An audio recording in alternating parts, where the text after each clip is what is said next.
Today on the show, we have Ebony Warrior Studios. Thank you so much for being with us today. If we're going to get the most important man up on camera. Yeah, we are super excited to have you here. There we go.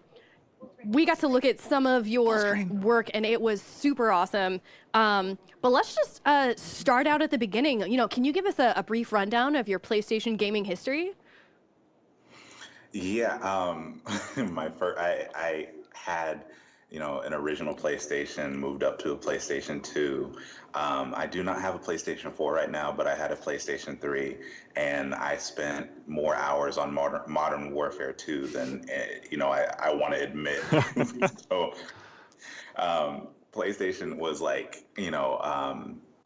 PlayStation was my childhood, and then once I got into Halo, I kind of moved over to the Xbox, but, I still have my love for PlayStation. Absolutely. Like, clearly a lot of love for just games, no matter how you're going to approach it. Definitely, right, man. Exactly. So with that in mind, obviously, clearly a lot of games that you wanted to spend a lot of time in. What got you into cosplaying? What about these characters are the ones that made you really want to bring them to life?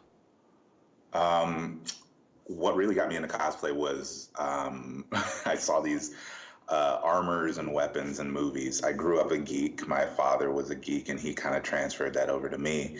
And I think what really sort of nurtured that love was when I saw Lord of the Rings for the first time. I have always been a massive fan of Weta Workshop. And when I saw the armors and weapons that they did for the Lord of the Rings series, I was blown away. Dude.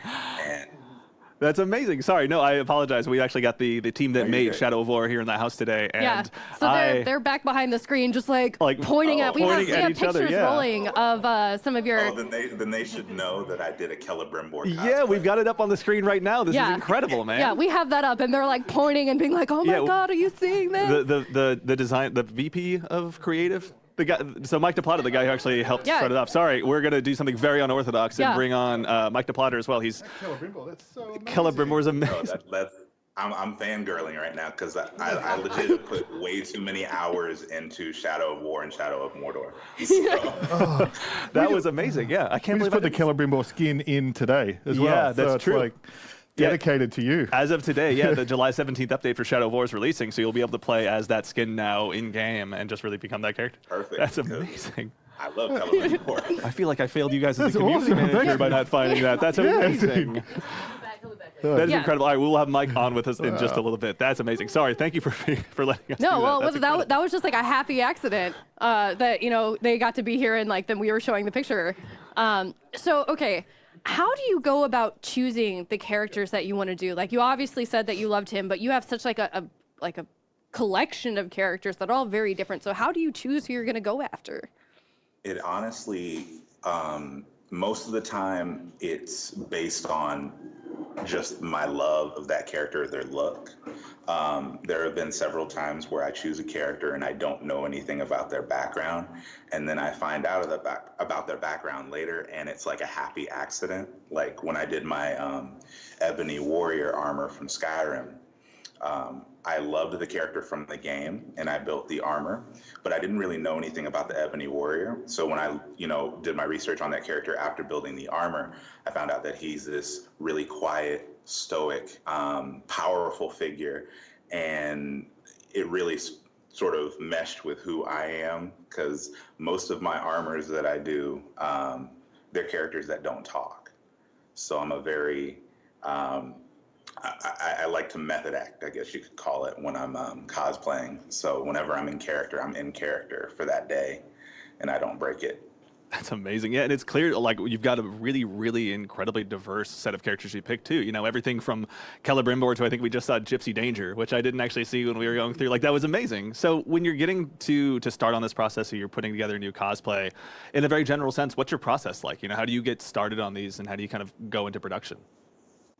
So when I start a cosplay, it always starts off with a reference. I have gigs and gigs of reference imagery for all my cosplays on my computer, and I'm horrible about deleting it. So I run out of space often because of so much reference. But it always starts off with reference pictures, and then from there I go into, I always start from head to toe. So the way I get my motivation for a build is by building the head or helmet first. And then everything else just flows from there down, head down to the chest plate, shoulders, arms, and then, so on and so forth. But it's really like, I'm so used to it now that I don't really think about it. Everybody always freaks out about how quickly I work, but I get into a workflow and I can't move from that spot. Right. So I literally, my studio back here, I have a spot on the floor that's perfectly clear and everything else around it is just scrap foam. I call it the nest. That's where I sit. Oh, that's amazing. Well, speaking of foam, like your foam smithing skills are incredible. Like, how long did it take you to learn and like perfect it? I mean, because we've been able to tell from the pictures, like you're doing amazing work with your foam smithing. It probably took. It's not perfect, obviously, because I'm always improving. That's what cosplay is all about, learning and improving. But to get to the level I'm at now, it's been probably about 2 or 3 years of hardcore foam smithing. Before that, I was working with a lot of Bondo and fiberglass, things like that. And as soon as I figured out or just discovered this gift that I had with foam, I kind of moved away from those things because they're much heavier, much more expensive. I didn't like it. Absolutely, yeah. So, and it seems too with something like foam smithing, obviously it can get really intricate. So with the things like the heat treating, the lighting and painting you do on your cosplay gives them so much detail and brings them to life. Can you tell us about how that process, came to be, basically, like how you kind of took that extra step into just really turning these costumes into just something that feels like it would be a place in the real world? Yeah. So when I started cosplaying, I was already I've been a graphite artist my entire life. So coming into cosplay, I could draw. So that really helped translate over to drawing templates and things like that. And I never really painted before getting into cosplay. So it was really, really interesting to see this gift come out that I didn't know I had. I just have this eye for painting, and the way you'll notice that on a lot of my armors, I like to do things that look worn, weathered, and used. I just like being able to make something look like it's been out there in whatever world it comes from, instead of like, I love my Tyrell from Diablo 3, but he's very clean, and he's not my favorite because he's super clean. Interesting. Yeah, totally. But when I weather, it's like I always start off with the base layers, and the base colors are always hideous. It's like you can tell that it's not completed. Other people might look at it and say, oh, that looks great, but it just doesn't look right when it's, got the base coat on there. And then from there, I move on to whatever detailing I'm doing. If it's a metal cosplay, usually what I'll do is I'll seal the entire thing, put Plasti Dip to seal it, and then I'll put a base coat of silver that will be underneath everything, and say that the main armor color is blue. I'll put blue on top of that silver, and then I'll take a hot knife after everything is dry. Well, actually, I'll black wash first, then I'll take a hot knife, and I will cut into the foam. And what that does is it opens up the foam to that base layer of silver. So it actually looks like gouged and scarred metal. So you can see that on my Gypsy Danger build, my Gears of War build. Most of the builds that I have that are metallic looking, they have that technique used on them. That's a really incredible technique, honestly. Yeah, I mean, just like we keep cycling through a bunch of the pictures that you have shown, and like the attention to detail is amazing. And obviously it sounds like it takes a lot of work, even just, you talked about the 2 layers of paint, the Plasti Dip, the cutting with the hot knife to even be able to get that looks I mean, that's a lot of work. So what do you think is the most difficult part of your cosplays then? Most difficult part. I'm so used to it that I don't really consider anything too difficult. I think probably the most time-consuming part is drawing out the templates, then getting those cut out and transferred over to the foam, because I don't do any, I don't get templates from online or anything like that. I draw all my templates by hand. So everything is literally taken from the reference photo and put onto a giant, like 20 something by 30 something graph sheet of paper. And then I transfer that over to foam. And most of the time that's just really time consuming because I save all my templates so that way I can use them later. So the master has to be copied after I've drawn it. That's impressive. That's crazy. So also too, actually, one thing we'd love to ask you about is, you know, for fans of Ebony Warrior Studios, they would know that you were on the first episode of Cosplay Melee, where you won with your amazing Star Wars Crime Syndicate Warlord cosplay. Can you tell us what it was like being on a show like that? That must have been amazing. It was, oh my, it was challenging. And I wouldn't say it was challenging because it was just like working at home. Totally. But yeah. I had cameras on me because when I was going on to the show, I knew that if I tried to do anything different or something that was outside of my, you know, comfort zone, I wasn't going to do well. So I asked them when we got onto the set and into the studio, I asked them, hey, am I allowed to sit on the floor? Because whenever I work on cosplay, I'm on the floor. Yeah. So I asked them, am I allowed to do that? And they said, yep. So, I mean, it made it a little bit more difficult for the camera guys because they couldn't keep it on the tripod. They had to pull it off and then, shoot down at me and whatnot. But they allowed me to work on the floor. And then at one point in Cosplay Melee, I was trying to figure out how I was going to heat mold my pieces. Right. And I usually, when I'm at home, I use an oven to heat mold pieces because what a lot of people will do is they will, if a piece has compound curves, they will make it in several different pieces and then glue it together using registration marks, and it creates that curve. If you heat mold using an oven, you can get that compound curve with one singular piece. So like if I'm making a shoulder bell, right, and I heat mold that, all I got to do is 265 degrees at 3.5 minutes, and then I can mold that to whatever shape I want it to be. So when I was looking for that, or trying to figure out how I was going to do that, I noticed that they had like miniature ovens because they had every tool known to man in this thing. But they had a miniature oven over there, and I ran over and grabbed it. And but Cosplay Melee was really an eye-opening experience because I'm a very quiet and introverted person when it comes to, just my personal life and just me. So it was weird because after Cosplay Melee, I got all this recognition and whatnot, and I wasn't used to that.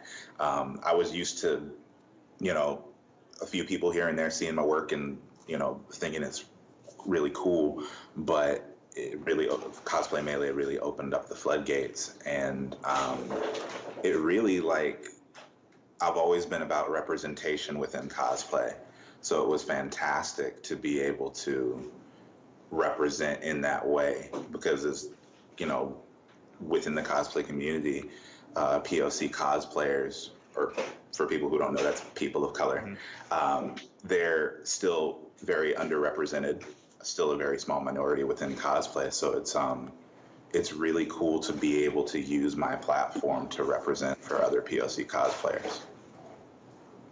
Yeah, I mean, I think that it's amazing that you're out there giving that sort of representation, because I definitely think that we need more POC cosplayers in general. I've seen amazing, anyone who's dedicated can do amazing work. And I think we definitely need other people to be able to step up, and even just having someone that you can look to who's doing amazing work, I'm sure is really inspiring. But you've also got to do some other things. So you were at Star Wars Celebration in Orlando last year, and you were in your first order Stormtrooper cosplay, and I hear that you got to meet John Boyega. What was that like? He tricked me. Oh, wait, how did he trick you? So I was walking around the convention floor, and some random person came up, and they were like in regular clothes, and they came up to me and said, "Hey, do you want to take a picture with BB-8?" And I said, "Yeah, sure, that sounds great." So they pulled me. There was this secret room off to the side, and I thought this was weird, but at the same time, I was like, she said that it was the screen used BB-8, so I was like, okay, that kind of makes sense as to why this is off to the side like this. So I go in there, and there's 2 Stormtroopers and BB-8 standing there, and I'm already geeking out because I love BB-8. So BB-8 looks over at me and is like beeping, and I'm like, yes. So I go over to where she tells me to stand, and she says, okay, we're going to take some pictures now. And I said, okay, cool. I'm going to take some pictures of BB-8 and the Stormtroopers. And she takes the picture, and then tells me to come towards her, and she has a screen where I can see the picture that she just took. And she says, do you like it? You like the effect we did there? And I was like, what effect? And I look behind myself in the picture, and I see John poking it out with the lightsaber. And I was like, wait a minute. Like, that's a really convincing effect. Yeah. I was like, that's a really convincing effect. And I turned around, and I turned around real slow like they do in the horror movies. So I was like, wait a minute. I turn around, and there's John standing there, and I couldn't even, I was speechless. All I could say was, yo. That's all I could say. I was just screaming, yo. That's way more composed than I would have been, man. Like, that's way more composed. I was freaking out. But it was absolutely incredible. We actually got to talk for a few minutes afterwards. He's the coolest. You know, I'm not going to be one of those people that, you know, met a celebrity for 5 minutes and, oh yeah, we're good buddies. But I wish we could be. So, you know, John, if you're watching, feel free to reach out. You know where to find him on Instagram and Twitter now. He actually retweeted to me because it's been 1 year since that happened. And I posted the video again on Twitter, and he retweeted it, and I was screaming at the top of my lungs. Dude, I can't blame you. Again, speaking of something where I would have not been anywhere near as composed, I would have lost it. That's awesome. So it's really cool. Like, obviously, when it comes to, you know, to the cosplay, to putting these characters together, why you play the characters, you know, part of sending the message too is, you know, you've been really outspoken about a lack of inclusion, as we spoke about earlier, and representation in terms of people of color in the cosplay community. How much of an impact would you say that has on you and how you present yourself to the cosplay community? I'd say that I always want people to know who I am from the get-go so that there's no surprises, because I've had instances where people come to my page, they expect to use, you know, all my cosplay knowledge and tutorials and things like that. And then when I talk about issues that pertain to me as a Black man in the cosplay community, then I came here for cosplay. I don't want to be poisoned by all this political stuff. Right. Well, my life is not politics. I'm talking about issues that I deal with on a daily basis. Yeah. So if you can't handle, I'm post 98% of the things I post are cosplay. Those 2% that I post about, you know, being a Black person within the cosplay community, if you can't handle that, you don't need to be here. Because I'm not gonna, I'm always, I can stop cosplaying at any time, but I'm always going to be a Black man. So I want people to always understand that these issues are here. They're not going away. Sure, I love cosplay, but I'm not going to shy away from talking about the important stuff. Yeah, no doubt about it. You know, the cosplay community is so about inclusion. So, you know, good on you for making sure you lead with that foot. That's really important. Yeah, and definitely like I said, I think having people like you who are willing to, you know, be a Black cosplayer who's willing to be out there and being like, look, I am part of the community, and if you don't want to hear about my issues of being part of the community, like that's a really so I work in some advocacy fields, and I know like sometimes it can be hard to like have to deal with the things people say to you who just, you know, need to learn more or haven't been exposed to something. So Certainly. Yeah. thank you for stepping out there and like doing that, because I know not everyone is willing to put up with it. So the fact that you are is really, really important. Yeah. Yeah, I think one of the really big reasons that I do it is because I've seen so many people who don't want to cosplay because they feel like it's not for them. They don't see other people that look like them, and they don't feel like they're included. So they have this gift there, but they feel like they can't do anything with it, or they'll be an outlier. So I want everybody to understand that cosplay is literally for everyone. Anybody can do it. So it doesn't matter who you are. I had this experience with a little boy at Dragon Con about 2 years ago now, where I was in my Batman, and he was walking, or we were outside, and I was in my Batman. He was in this little Party City black and yellow Batman costume, and he was with his mom.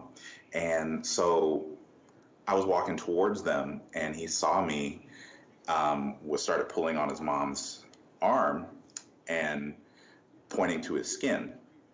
So when I got up to him, I knelt down to talk to him, and he said, "Batman, you're brown just like me. Does that mean I can be a superhero one day too?" And so Seriously, yeah. You're tugging every heartstring in the room, man. Not even kidding. Yeah, seriously. No, I think my heart just grew. Like I never break character, but like that made me break down. Like when I'm in my Batman, I never take my cowl off. Yeah. So I took my cowl off so that he could see my face, and I talked with him. I said, "You can be whoever you want to be, and don't ever let anyone tell you differently." So that was really like the most eye-opening experience when it came to understanding what representation means within literally anything, within cosplay, within film, TV, you name it. These kids are wanting to see, like, they love War Machine and Falcon, but they want to see a character that's at the forefront that looks like them. So that's, really why Black Panther was so important. Yeah.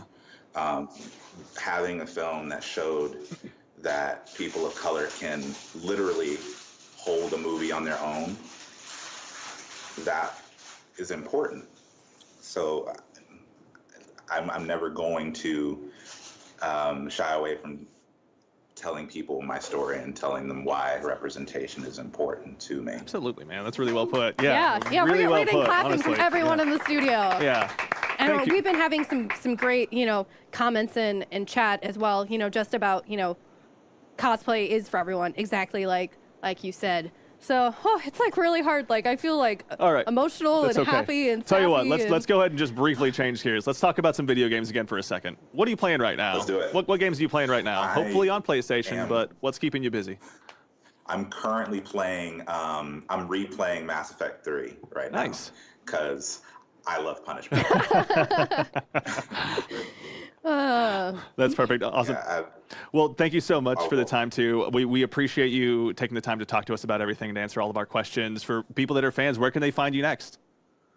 They can find me on Facebook at Ebony Warrior Studios, and then they can find me on Instagram at Ebony Warrior Studios as well, or on Twitter, Ebony Warrior LLC, or just go to my website and I have links there, ebonywarriorstudios.com. Awesome. And what events are you going to be at next, in case people wanted to see your amazing cosplay in person?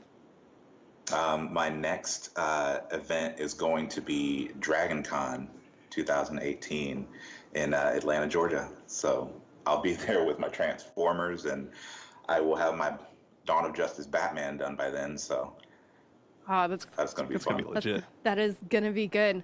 thank you for being on the show today. Again, your cosplay is amazing. Again, everyone, be sure to go follow Ebony Warrior Studio Cosplay so you can see what fantastic cosplay he's going to be doing next. Again, thank you so much for chatting with us today. Yes. That was no problem at all. Awesome. Thank you very much for joining us, everyone. One more time, please give it up. Thank you so much. Thank you.